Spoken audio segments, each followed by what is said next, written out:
So welcome to SQL. I keep saying SQL Mobile, although we changed the name probably about 12 months ago. So welcome to LA Data Platform. Today we have a session by Marsha Pierce. The session name is How to Talk to Your Storage Admin. Marsha, thank you for presenting today. Also thanks to Redgate, who is one of the sponsors of Los Angeles Data Platform User Group. Marsha, it's all yours. Thank you. All right, I'm going to request control, waiting for you to grant me control, and then I will go ahead and share my screen out. How do I do that? So if I stop sharing, I think you should be able to take control. Yeah. Yes. Oh, awesome. Let's see, screen 2. All right, can you see now my screen 2? Okay, good. So today we're going to talk about how to talk to your storage admin. This is a talk I pulled together actually quite a few years ago before I ever joined the company that I work for now. Hold on. So you know a little bit about me. I am Marsha Pierce. I live in Nashville, Tennessee. But you know, I work for a company called Pure Storage, and I'm their principal database solutions architect there. But what I found interesting, you know, when I was on the customer side before I started working for a storage company, was that when I would go into a new shop, one of the biggest things that I could find that we could improve, you know, it was like the hammer that hit everything, was the underlying storage infrastructure. And so I kind of was pulling this together at that time just for my own team so that they could kind of understand why storage was important, because most DBAs are like, why do I care about storage? And I had ran into several kind of performance issues in my past, and it became something that I was passionate about. And I was fortunate enough over the course of my career to have actually worked with some really good storage admins that highlighted all the kind of things that storage could do for me. And actually, one of my very first certifications I got was actually when I was an Oracle DBA. We got a SAN, a compellent SAN back in the days, and I got my very first certification before I even got my Oracle certifications in actually storage. And so I kind of learned what it could do for me. I've also got my blog site up there, Marsha Pierce DBA, and the same for my Twitter handle. So if you have any questions, those are ways you can get a hold of me. You can also just simply reach me by emailing me, marsha@purestorage.com. But you know, I've been a pain in the butt to a lot of storage admins and VMware admins for a lot of years. And Marsha? Yes. So you are a DBA and you transitioned to a storage admin? No, I was a DBA who we bought a SAN for the specific use for the Oracle platform that we were running on. We were doing Oracle financials at the time. And so we didn't have a SAN admin because nobody used it in our company. So the DBAs actually got their storage certifications so that we could manage it. Got it. Yeah. So that was when I worked for a smaller company. But, you know, the thing I find interesting was when I talk to like storage admins or when I've, you know, dealt with them in my career, they always complain about how much space DBAs consume, right? They think that we're just like wasting all this space. Why do you have so many copies of your data? And so I think there's always been a little bit of contention sometimes between storage admins. We also kind of like get all up in their business about like certain things and they don't like it. So I try to bridge that gap because I think there's a lot of like misconceptions between storage admins and DBAs. They want the same things, but they don't always talk the same language. And I always, when I came to Pure, this was something actually I saw and I thought this is interesting, is that we all know RAM and compute have been doubling. They follow the kind of the Moore's Law curve, and that happens. But that did not happen in the storage world. If you look at somewhere in the mid 90s, where storage was getting faster and faster, and disks were getting bigger, there was a certain point where they just kind of stopped. And the reason why that happened is that there has been historically a large bottleneck that prevented storage from getting faster. And that was the underlying SAS bus architecture for storage. Basically, you had about 16 paths to your drives. And so if you got, you know, a 500 gig drive versus a 200 terabyte drive, right? There's only so many paths in or out, and so they can't get any faster. Once, there's physics involved with spinning disks.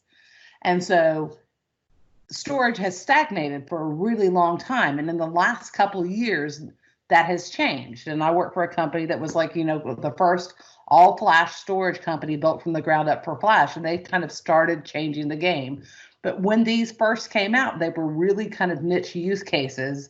If you had a lot of money, you had a particular workload and you could throw a ton of cash at it, that's what you would do. You'd look at doing maybe direct attached, NVRAM cards or flash modules to your drives, or you might look at something like Pure, and that has changed now. Now storage, flash, flash for all, that's kind of changed a little bit. So I like to kind of like let people know what to look for when they're looking at storage now, because it's kind of back in the conversation. And we do a lot of things that are storage related, but storage from an infrastructure standpoint is still probably the biggest bottleneck that most people see in the database world, and they don't even really kind of think about it.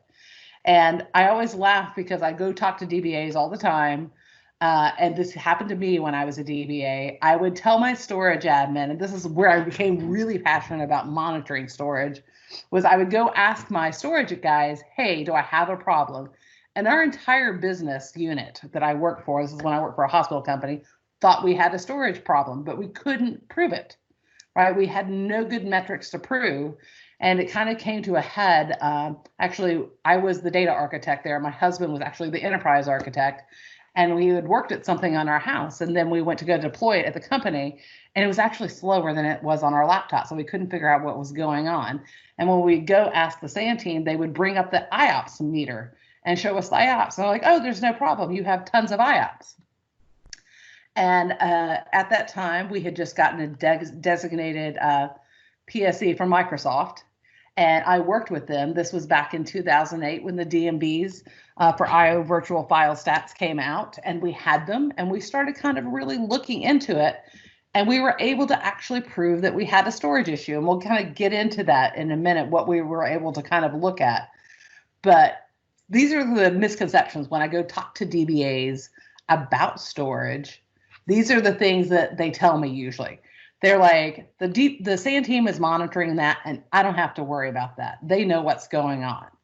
Well, one, they're not usually continuously on the legacy systems monitoring their storage, because it, for a lot of systems, is very expensive, causes performance effects, and so they don't do that. And then when you go into the hypervised world, into virtualized world, which I'd say most of us are virtualizing our SQL Server workloads these days, right?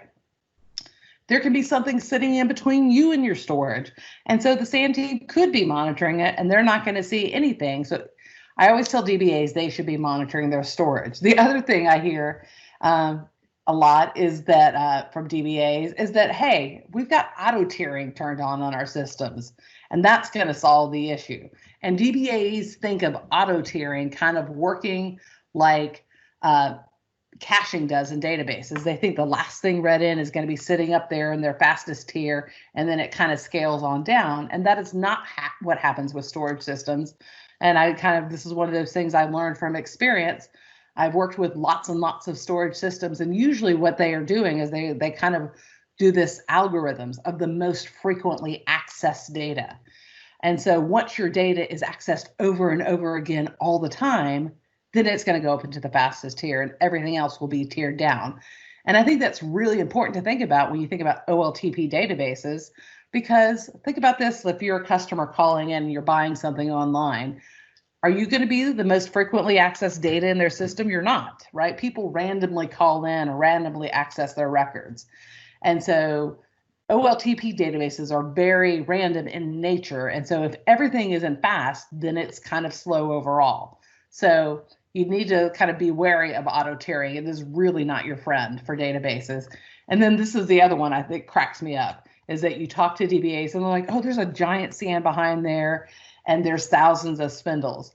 I would say it's very rare for me to see actually a database system, maybe somebody who's doing a SAN system, who's doing some high performance computing may actually have a system that's spread across thousands of spindles.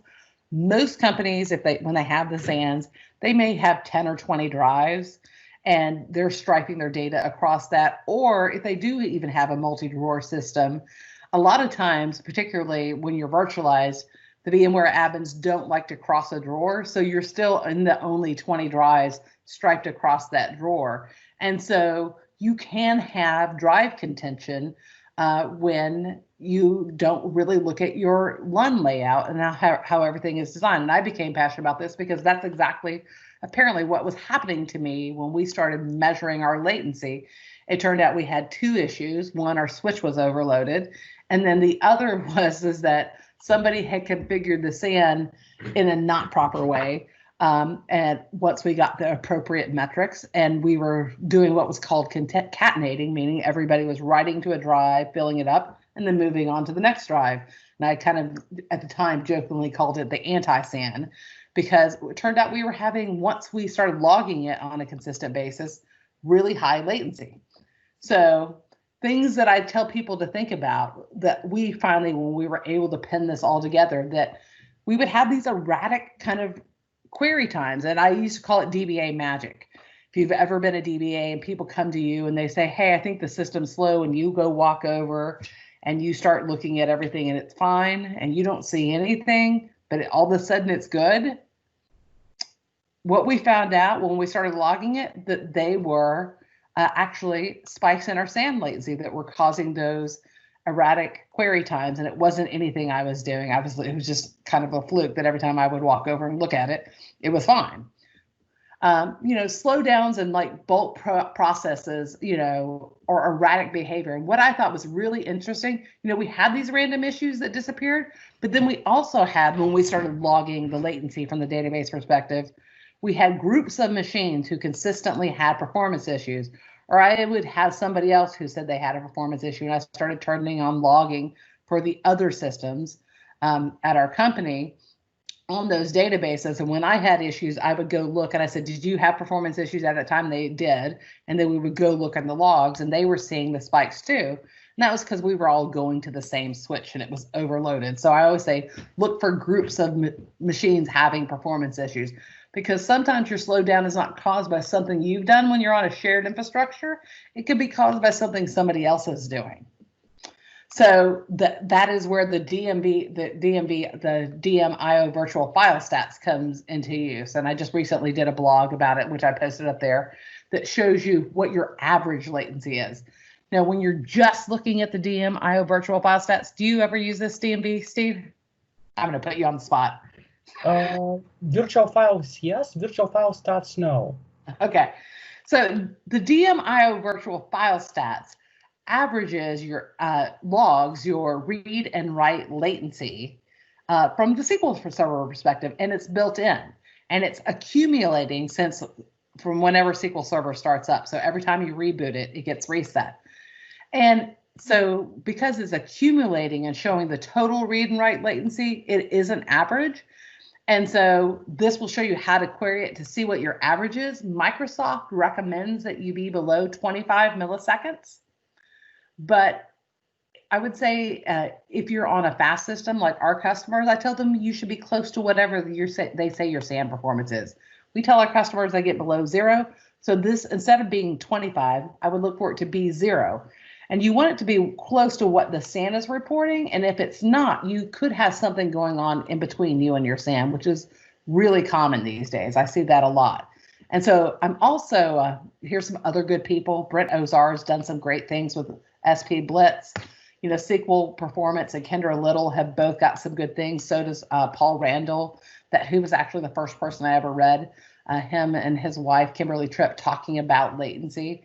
And I became passionate about that. But monitoring your database, right? If you want to see what that's logged at. And most of these solutions here will show you what it is and log it over different periods of time. And so if you have a monitoring solution, a lot of people do these days, but they don't ever pay attention really to the read and write latency. So you can see that in here, but I'm still a big fan of logging that. And Kendra Little and I think Paul Randall both have blogs on how to log that to a table. And that's what I did when I was at my company. We came up with our own process, and we logged it to a table every 15 minutes and then took the diff so that we could see what the current latency was.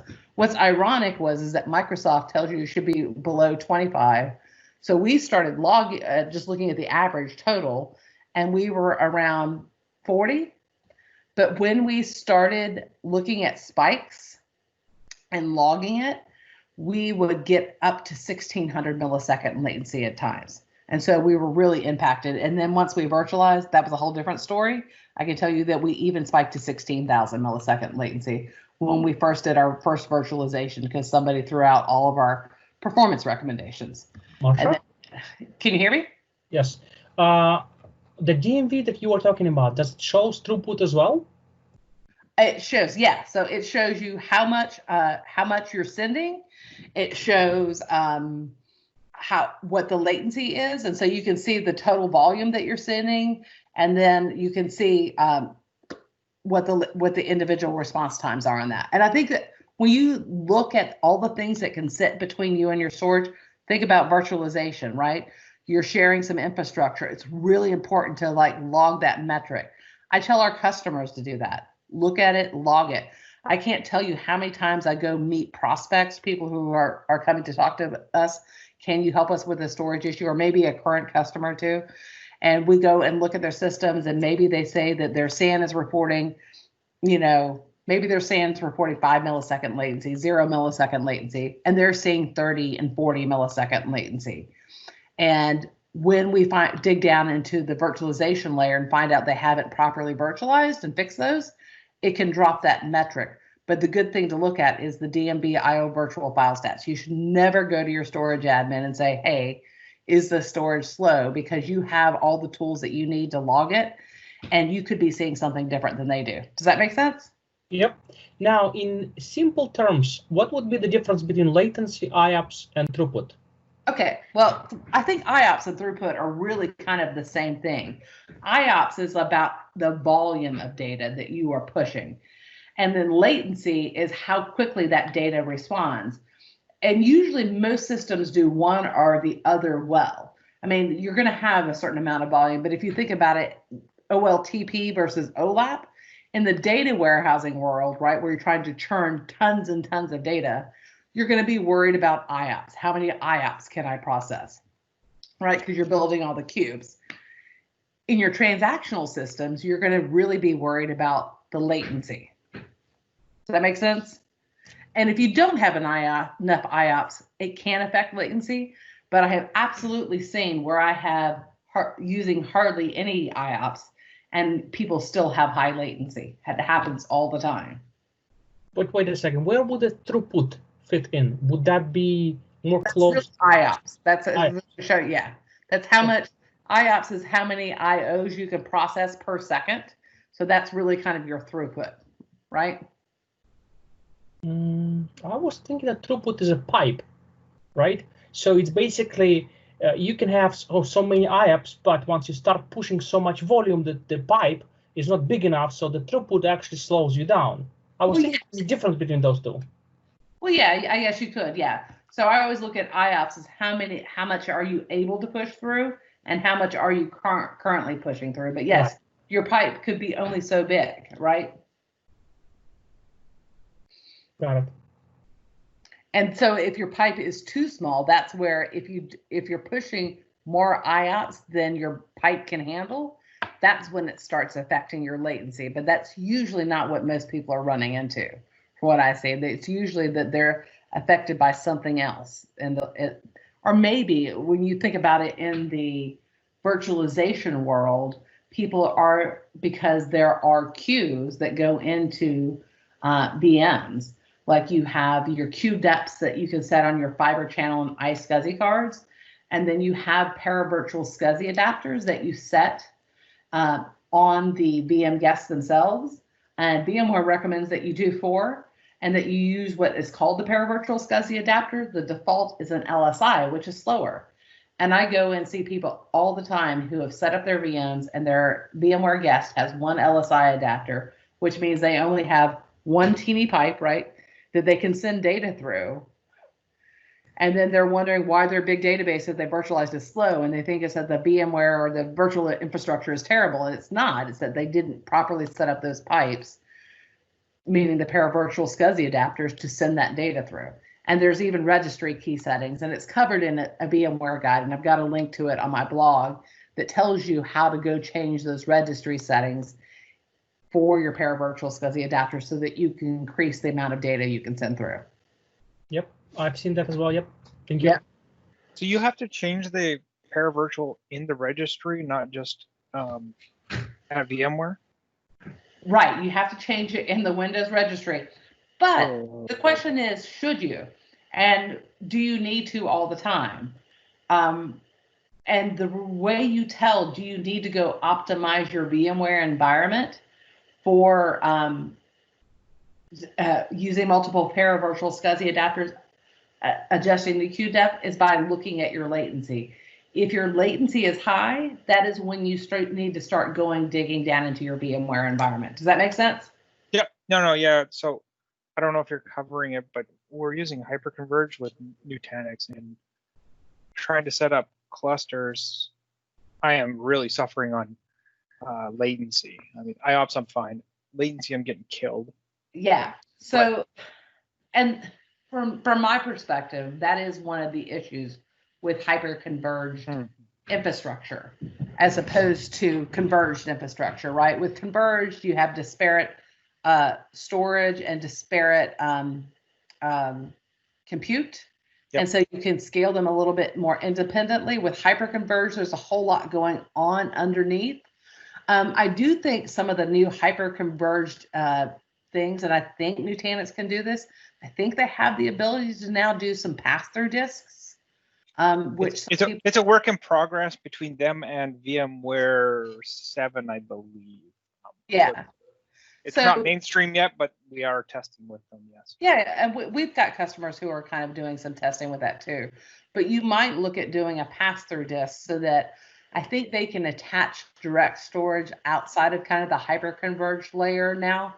And I've seen some people do that, and that helps resolve some of those issues, because when you have those hyper-converged too, if you think about rating, you've now got basically, right, think about it like compute. They're basically servers with storage directly attached. And in order to make sure that your data is protected, they're now copying that in between those compute storage layers. So you get some extra overhead in there. So some people tend to do pass-through disks. Yep. But yeah, I did the same thing. I and I think everything has its use case, but I did some performance testing back in the day when I was a DBA with some hyper-converged issues, and that was at the time you couldn't do pass-through, and when we hit those performance metrics as well. Yeah. But it did great for our VDI environment that we were doing at the time, so we did that. But I have my opinions. Sounds good. But these are things that from the Windows perspective that people don't think about that they should be doing, that optimize. They don't think about them as storage-related activities. But have you ever done block alignment, like making sure you're formatting to your 64K block size? Those are for storage optimizations, right? And making sure you do the 1024 offsets, right? Instant file initialization is another one. And that is so, for your data files. It doesn't help your log files. But we always made sure that we turned on instant file initialization. The other thing you can do, because if you are thinly provisioned and then you're having to grow your data file, and then the MDF has to grow as well from the storage perspective, you can have a triple kind of stunning effect, which is actually called stunning. From the VMware or the hyper-converged perspective, it happens with all virtualized kind of infrastructure. So things we also did as DBAs was we pre-grew our data files and pre-grew our log files. Every night we had a process that would go through and say, hey, how much space am I going to need tomorrow? Let me grow my data file out so that I don't actually have to do a data file growth during the day. That makes sense. I tell people all the time, if you are on BMDKs and you're not sure if you're a thin provision or you can't get your VMware admins to actually do the eager zero thick, pre-grow your data files, and that will help against that stunning effect that you see. But dropping unused indexes, right? That's going to lower our writes and lower how much we're doing to SAN. And then the other thing that we do is file groups, right? So we do lots of spreading our data out into different file groups and data files, or a lot of people just do data files and not file groups, which drives me crazy. But spreading your data out into data files is to actually spread your data across as many spindles or storage devices as you can. And we do that in order to get as much performance as we can out of that infrastructure. And I'm a big fan of using file groups. When you're using the data files, I've seen lots and lots of people come into companies, right, where I was brought in as the new data architect, and you do an evaluation, and everybody has, I saw this at several places, they would go put a new drive out there, and when it was full, they would cap that file and then move on to the next file. And that wasn't really great, because then you're just always hitting, all your writes are always kind of occurring to one drive. And also, you don't know what's going into that data file. When you use file groups, you have a very targeted way of knowing what's going in to that data file that you're putting on a particular drive. For example, lots and lots of DBAs have tables that log data. For us, we found that separating out those logging tables into particular file groups and separating out their IO profiles was always a really good thing to do. And when you are virtualized, doing those kinds of activities are really kind of important to make sure that you're not overrunning those drives. So make sure you guys are using data files and file groups. I think most important is actually not to have multiple data files. Is most important is to have multiple file groups that are sitting on different drives, because you can have 8 files sitting on the same drive. That's not really super helpful. No, it's not. Yeah. Yeah, because right, you don't know what's, you have no way of driving what's going into that data file. We spend all these times creating tables and separating out, this data is going to go into this table and this data is going to go into this table, because we know that they impact each other and that we need to kind of segregate out that data. But then we plop it all into the same big file group, and we don't think that it's sitting on the kind of the same storage device somewhere. And so leveraging those file groups is super important. Any difference for storage, MBR or GTP, other than just the size? I haven't done a whole lot of I do GUID partition tables now, because I usually want really large volumes, and you can do things like easily expand them. And so I'm a big fan of GPT table. That's what I do. Got it. But the other thing I was going to say, things that I used to do, kind of poor man's partitioning, was that, back in the day when I didn't have a whole lot of infrastructure, and I was trying to optimize a really high kind of performance system where they were kind of cheaping out on the hardware, I spent a lot of time. I knew I was getting some new infrastructure and I didn't have it yet, but I spent a whole lot of time putting our most performant tables into different file groups. And each of those file groups got multiple files underneath. And even sitting on the same infrastructure, right? Nothing had changed. I didn't get extra drives. I was putting those files and file groups on the same exact drives that we had. We had about a 20% CPU drop by just going to those file groups. And you read that it can do that, but then you actually play around with it and see it. And then when I actually took a SQL skills class from Paul Randall and Kimberly Tripp, and it was really kind of beneficial. I knew I did that and it improved the performance. I understood it somewhat, but probably not at the complete level that I should have at the time. But it's because basically you have these GAM pages and SGAM pages.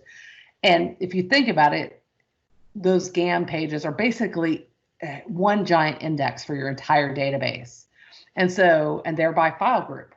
And so when you start spreading out into multiple file groups, you get separate ones for everybody. And so instead of having a giant index to tell you where everything is, now you start having multiple indexes really to kind of point to you to where your data is, and you're going to see better performance by using this. When you start looking at very large databases, back in the day, we used to think, oh, I got a 100 gig database. That's amazing. That's huge. But then people started getting 500 gigs. And now I say, my last job, I think we had 400 instances, and we had at least 3 terabyte database on every single one of those instances. We had databases that ran from 16 terabytes up to, I think our largest database, we actually had sharded into 4 different systems, and they were like 320 terabytes each. And so that was a petabyte database. And so really leveraging those file groups for those kind of larger databases, you will really see a big performance difference when you start doing that. Queue depth on HBA cards. If you're virtualized, hopefully you guys are going with dedicated hosts, right, for your SQL servers, because that is the recommendation. There are some things you're going to tune on the ESX hosts themselves that are different than your web scale application. Your application servers have very different performance profiles. So one of those things you're going to do is change your queue depth on your HBA cards. Most of them default to 32. I think the minimum recommendation for most databases is 64. But what you want to do when you're, like, for example, on VMware, you would run an ESX top command, and you would look for your queues. And when you hit the U button, it will show you that you have how many queues you have and how many outstanding. And you keep upping that queue depth until the outstanding queues go away. And that can go all the way up to 256. And that's very parallel to what you do with the paravirtual SCSI adapters. They default to 8 pages, 32 rings. Most people, I think they end up changing it to 32 rings, 32 pages and 254 rings. So making sure you're doing this. And then always think about, what is important, IOPS or latency. And then if you're comparing different people's IOPS, if you're comparing 2 different vendors, keep in mind that they all write in different block sizes. So ask how big the blocks are that they're writing in. Because what if they're writing in a 4K block versus an 8K block versus a 64K block, and they all say, hey, I can do 100,000 IO. There's a very different metric that comes into to effect there. And then think about your capacity and downtime for maintenance. Have you ever had to do something? For me, I spent a lot of time in my last several jobs doing migrations from one SAN to another. And I can tell you that nothing ticked me off more than having to do all this migration onto a new SAN and then has to take an extended downtime to go run and apply some patches. So think about what that looks like, what code upgrades look like on your hardware, because that can affect your downtime if you have just a little bit. And then think about features that you need. A lot of storage vendors now do encryption at rest. I hate TDE encryption. It is a thing with me. I hated it before I worked for the company I work for now, because I think it's a dirty way of doing encryption because your data is still in clear text. I think a lot of people do it to check an auditor box, and you can't easily change out the key. So I always encourage people, if your storage vendor does encryption at rest, just let them do it and don't worry about it. And if you have to encrypt your data, please do something like column level encryption, tokenize your data. That's what we were moving to, tokenizing data. I'm a big fan of that because one of the most common ways your data is accessed actually is through, what is the term? Rogue employees who are doing something they shouldn't be doing. And so having your data in clear text is not good. So make sure that you can let storage do things that storage do. Most storage now can do deduplication and compression. And when you think about how we're fighting data growth, it can be really, really good thing for you that they deduplicate and compress that data. It can be a lot of savings and money. And thin provisioning, think about that, because a lot of storage now does thin provisioning, and it doesn't have the same kind of thing when you think about DBAs hear thin provisioning, and they think that it's going to do the same thing that their VMware environment did with thin provisioning, and it's two totally different concepts. And so while you're doing VMD, if you are doing VMDKs, you don't want to thin provision those. Letting your storage thin provision on the backside is not going to impact your performance in the same way. So don't get those confused. And then clones. I'll show you guys that in a minute. But what clones can do for you, if you haven't seen it, but they can be really kind of important. And I started looking at them right before I worked for the company that I work for now. I leveraged them from different vendors. When we had databases getting into the 20 terabyte range, you have to think about how quickly can you restore your data? How quickly can you recover it in the event of a data loss? And for us, the backups and restores were not going to meet the timeframes that we were required to get that data back up and running. And so we started leveraging storage-based solutions to do that. And we leveraged storage-based solutions to go to DR. And this is not new. I've been leveraging storage-based solutions to do those kinds of things for like 20 years now. So mean time to restore is super critical when you kind of look at that, because SAN-based solutions are going to give you really kind of fast ways to restore data. And something I think a lot of people should think about, particularly in the age of ransomware. So I'm going to show you guys some stuff. And I love this because I also think it's really good for CI/CD pipelines. Back in the day, many, many years ago, this is like, thinking how old my kid is now. I want to say about 12 years ago, we got a SAN at the time. And I worked in a shop that was doing a lot of continuous integration. And at the time, one of the kind of the problems that we had was, how are we going to put our database into the CI/CD pipeline, right? A lot of people weren't doing continuous integration at the time. And if I'm constantly pushing code, I can push it against my dev database all the time. But what we were finding was that sometimes when we do these code pushes, maybe we're splitting a table, maybe we're doing some kind of update to the data underneath. When we did that code push and it didn't work, what we found out was that the data was really no longer in a usable state where we could test it. And so we started leveraging storage-based solutions to clone our databases in seconds down to these lower environments. And we would do, dev tests maybe once every couple of weeks, and QA was every week. But our UAT environment that we had, we actually refreshed it before every single code push, so that we could make sure our rollback scripts actually worked.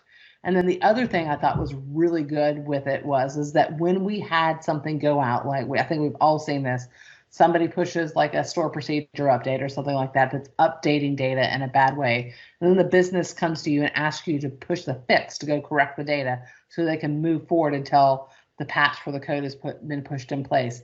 Well, if you don't have a way to bring that back down really quickly, when you are pushing those codes, a lot of times you're testing something and writing it up and pushing it to a system that doesn't actually have that data on it to test. So you don't know, does it really work? And you're testing all those fixes really in production if you're not bringing your full data sets down. So when we started doing those kind of clones back to our dev test environments, what we found was that our code issues in production kind of really went away. And we pushed like every Thursday night was our code push night.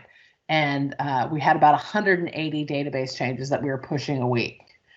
And every Friday was my hell day.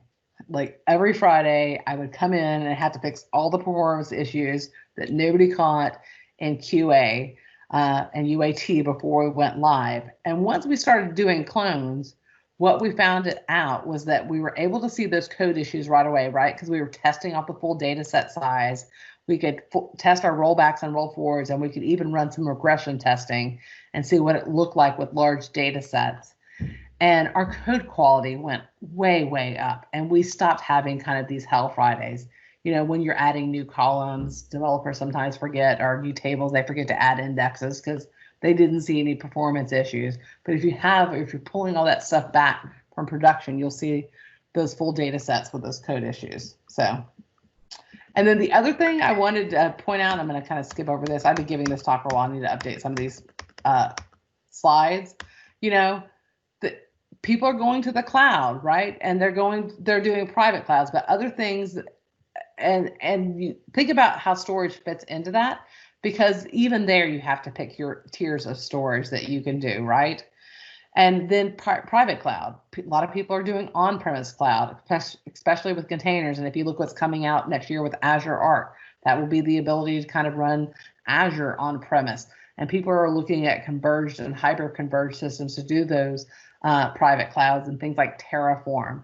So think about how that affects your underlying infrastructure, and can you do API calls to it to get that whole private cloud. But NVMe is what changed the kind of the storage landscape, because even with flash, people had issues with that 16 paths to drives that we talked about earlier.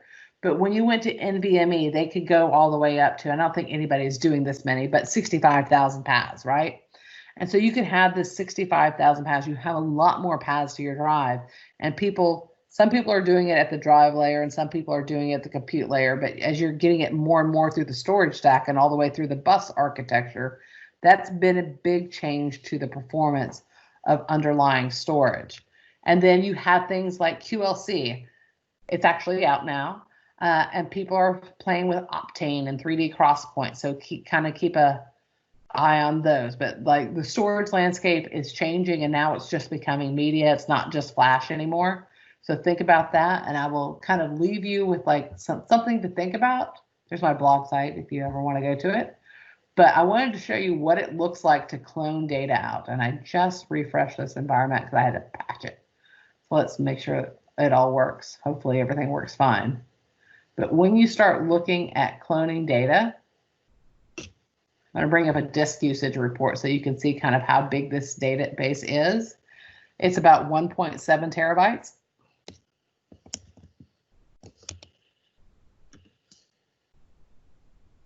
And I am going to kick off some workload onto my system. So I've got a whole bunch of batch files that you can see when I'm in here that are inserting data into my physical SQL server. And you can see the IO is going to start going up here in a second. And I am going to copy that 1.7 terabyte system over to my 6.4 gig database VMware environment, leveraging storage technologies, right? Every storage vendor out there has a way of cloning data. This isn't unique to my company. And I'm going to show you how quickly you can like clone data over.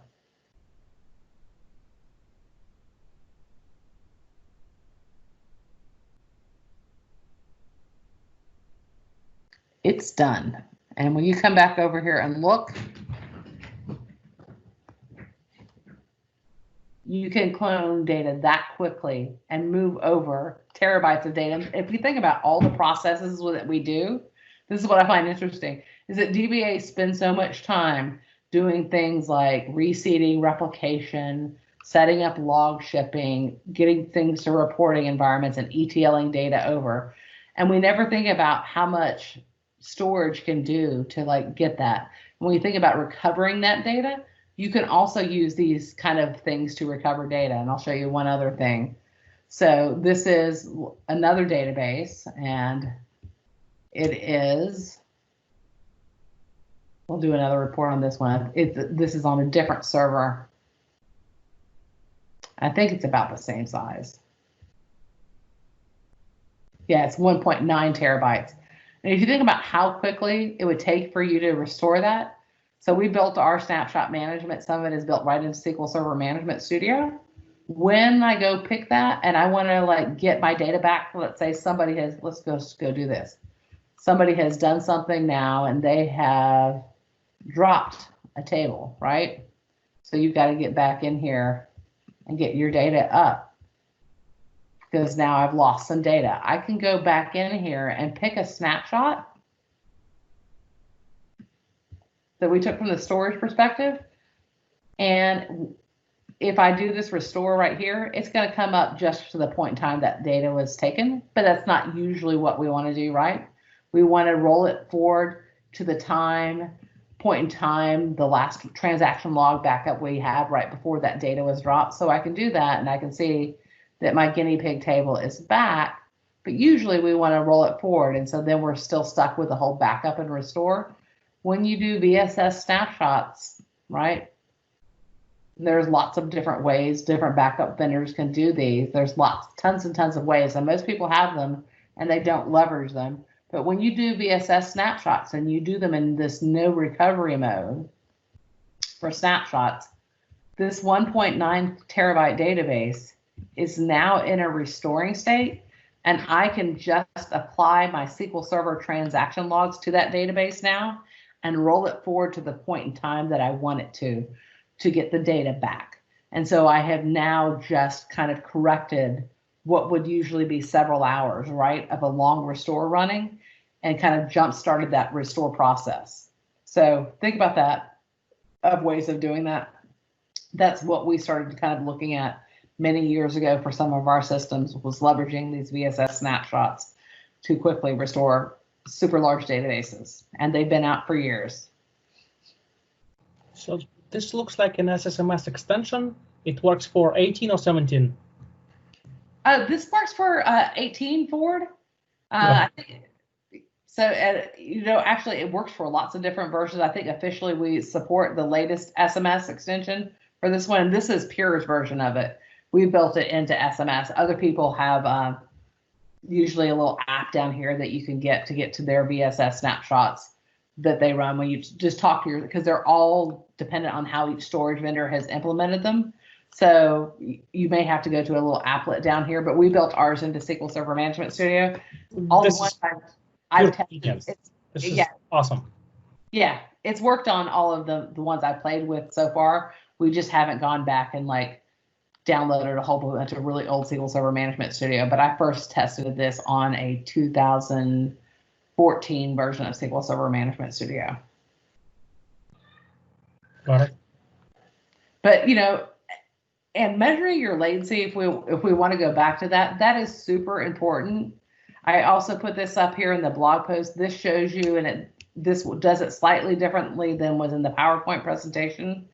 This is actually grouping it by a couple of other different things like the master files and the DMOS volume, so that I can get this for mount points, because a lot of the legacy queries didn't really work well for mount points.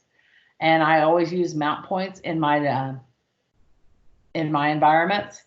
So make sure, if you get nothing else from this, look and see what your read and write latency is on your drives, because that is going to be kind of a really driving factor to determine, do I need to go troubleshoot my VMware environment? Is there something sitting between me and my kind of storage going on? Because usually that's what it is. There's something sitting between you and in your VMware environment that needs to be tuned.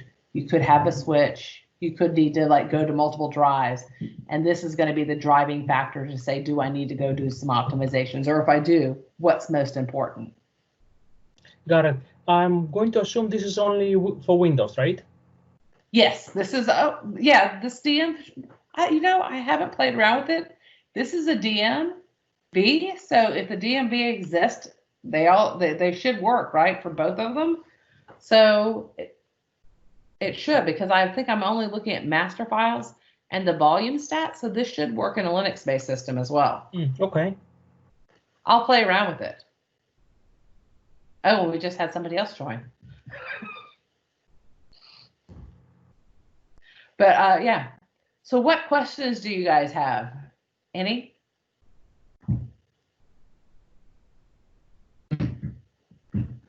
No, nothing so far other than the previous ones. But What about always encrypted? Do you think this is works great with storage solution? Always encrypted? No. Yes. Okay. I mean, I haven't played around with it as much. Always encrypted, right? I think always encrypted is really kind of just marketing terms around a lot of encryption technologies that have been going on. Is it a good way of doing your data? I'm not sure. I've heard things like, how is it going to affect your performance? Is everything still kind of in clear text? So, and then there are other caveats. So I haven't, I'm on this side of the thing now. And if the data is encrypted, is it encrypted in a way that's consistent across other database platforms? These are things to think about, right? Not database platforms, but if you encrypt database A, right? And then you encrypt database B, what happens? Because most people are joining data across those databases. How is that going to affect it? These are things I hear people talk about. In terms of data compression, you have choices. You have options of doing data compression using SQL Server, or you can use a storage solution for compression. Right. How would you choose? Maybe at any point you choose both? Lots of people do. So, oh, I should have touched on that. Things that I did in my past life. There are all the algorithms that you can run that will tell you whether or not you should compress a table, right? Mm-hmm. And so you can run it against the index. What I found in my past life was that for me, only about 1% of my data did not benefit from encrypting at the page layer of the index. So, and it took a lot of time to do the algorithms to see if something should be encrypted or not, and compressed or not, and get the benefit. So we across the board, without kind of doing any more algorithms, we just decided we were compressing everything. And it was a default. We had policies that people were supposed to do, and I wish you could turn it on by default. But we, with index variables, would go and compress all of our data. And we compressed everything. When we did that, because storage was our slowest point that we saw about a 30% CPU drop. And it kind of blew everybody's minds, because when you read the white papers or the books online for doing page level compression on your database, it tells you it comes with a CPU overhead, and it does. But if storage CPU overhead, that monitoring all those connections back and forth, is higher, and you're seeing that latency, it actually ends up dropping your CPU by quite a bit. And so we had that. I did it for literally, I've done it for thousands of servers, right, with very large databases, and it was a great thing. And so when I came to the company I work for now, I tested it, and I would say about from 99.9% of the use cases, I didn't see the same performance benefit for compressing my database. But did it hurt it? It didn't. So it can affect your data reduction if you turn compression on. And I would say it's better to probably let the storage do it. But if you really want to do it, I don't think it's really going to hurt anything to do it at the database layer. Does that make sense? Yes. So is it safe to assume, because storage at the end of the day is a computer as well, right? Right. So it's a dedicated computer just for storage purposes. So if you have competing features, or not competing, complementing features in SQL Server database engine and also in storage, you would probably better choose a solution from, if it's good enough, if you choose it from storage, because that's dedicated for storage. It's not going to steal and compete with other things. Exactly, right? So if your storage can't compress your data, absolutely. Or if you're not doing it at the storage layer, you will absolutely see a benefit in I/O by compressing your data at the SQL Server layer. If your storage is doing it, it could be a wash, really, for you to do it. And so there's not really a whole lot of point in doing it. And then also keep in mind, too, when you do this, too, depending on who your storage vendor is, most of them, I would say that I am aware of, I actually think it's only us, that it's on all the time and you can't turn off. Because we, a lot of our competitors ding us for that. I think it's amazing that you can't turn it off. But a lot of people do it at volume layers. And so that was the same for encryption. We encrypt everything, but a lot of storage vendors will only encrypt particular volumes. So we had to spend a lot of time auditing on the backside to make sure that they were actually still encrypting and compressing everything. But it can be a huge benefit. And I think I've got a chat in here. Oh, no, it wasn't. But yeah, so I would say if your storage device does some kind of processing of any kind, let them do that. That was what we're kind of talking about with the snapshot management. If your storage layer can do all the copying, let them do it. The other thing to think about that we didn't even kind of cover, and I should probably add it into my talk, is that there is a feature called within Windows that Microsoft built called ODX, which is offline data transfer. And with Windows 2012-4, if you have ODX turned on your Windows system and it's not virtualized, you're a physical, if you're still one of those people who are physical, and there are some large customers out there that do that, you can push your data copying natively by just doing like a regular copy. When you start making that kind of copy, they have this integration in that will push all those writes down to the storage layer. And it can make, if you think about the times that we spend copying data between volumes or between servers, and then they're sitting on the same storage device, if you have ODX enabled, right, that can be a really great thing and speed up a lot of the time you spend moving data around. I even had customers back in the early days before we had a management studio integration. It was something I did at my last job. I was like, write your backups, right? Because they're trying to get backups to other servers, and then just clone the backup over that backup drive over that other server. So then you can do that restore before we had something built in like that SQL Server Management Studio extension. So those are other ways you can think about of like leveraging storage to like kind of copy that data around. Maybe you still have to do something that requires you to do that restore, but if you can use your cloning process to move the backup file around, you're going to speed up at least the copying time of moving that backup over, which can cut it in half.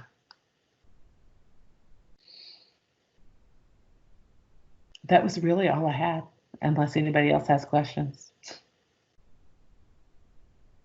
How is everybody else surviving the lockdown?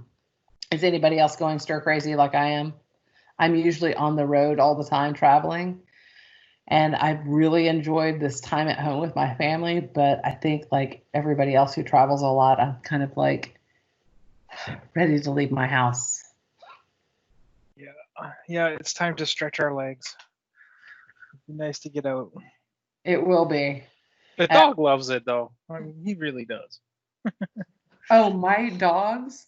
So I have 3 dogs, and my thing was that one of the youngest one, which is a puppy, and he's like a 90-pound puppy, and whenever I would get home from a business trip, my husband's dog would get so excited he would just pee everywhere, and so it was like a big to-do.